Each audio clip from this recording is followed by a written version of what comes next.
Devlog nombor 2 update.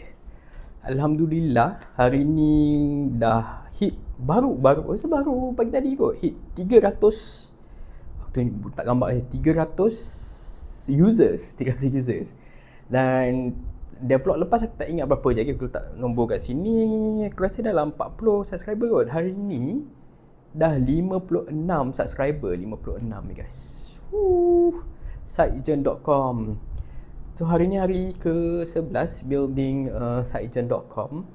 Just nak update progress lah. Banyak gila benda berlaku. Banyak gila update release. Dan mostly aku rasa sepanjang daripada devlog yang lepas sampai ke hari ni aku banyak study pasal digital marketing sikit. Sebab kau buat app kan, kau sebagai software dev buat app, tapi macam mana kau nak jual kalau orang tak tahu app kau?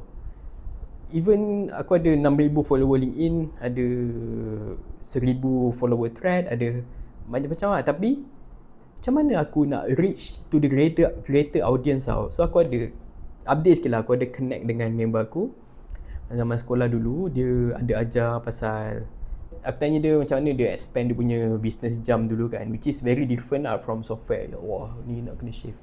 Very different from software, tapi aku just nak tahu macam mana nak reach the greater audience.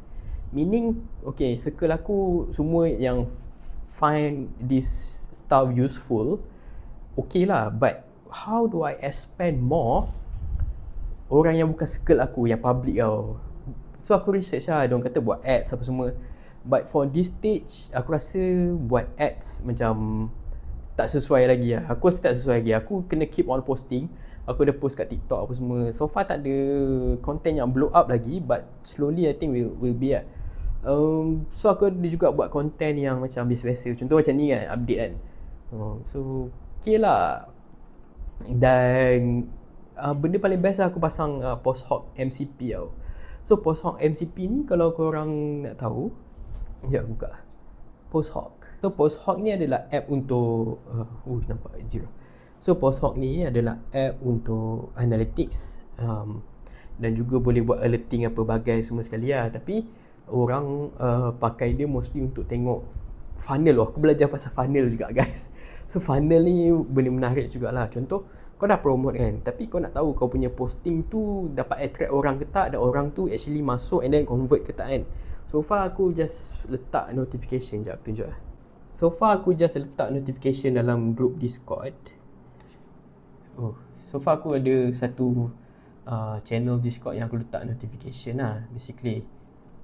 So aku letak notification kat situ, aku just follow je lah. Aku just tengok je lah kan, orang ni dia dah register. Tunggu beberapa saat tengok dia dah subscribe ke belum pun tak tahu kan.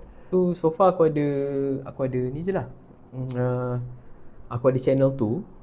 Lepas tu, tapi untuk proper funnel, kena ada aku dah implement satu feature UTM links lah basically. Dekat admin boleh generate link. Kau kena study sikit lah pasal UTM ni. And then boleh tengok orang tu baca post kau, dia klik link tu, dia masuk lab ke apa semua kan, and then dia convert ke tak. Lepas tu aku banyak tengok video Alex Hormozi. Alex Hormozi ni aku tak gambar dekat sini. Dia adalah seorang businessman. Dia buka dulu gym apa benda tak, gym ownership, rebrand apa tak ingat lah. So dia cakap, please focus on one funnel that you are doing the best. So aku pun macam, bro, aku tak pernah buat funnel apa semua kan sebelum ni kan. So jadinya aku macam tak tahu which funnel is the best for me. So aku keep on experimenting lah. Dan aku perasan macam LinkedIn pun quite okay, tapi kadang TikTok pun ada juga orang register from TikTok kan. So aku still figuring it out. So ini devlog kedua siteagent.com aku build. And banyak feature lah. Korang pergi tengok aku punya landing page sekarang, siteagent.com. Dah ubah landing page jadi lagi simple, lagi show the actual product inside, show the demo. Dan aku just nak beritahu korang, ada ramai gila minta nak deploy agent. InsyaAllah next week akan ada feature untuk deploy your own agent after belajar kan.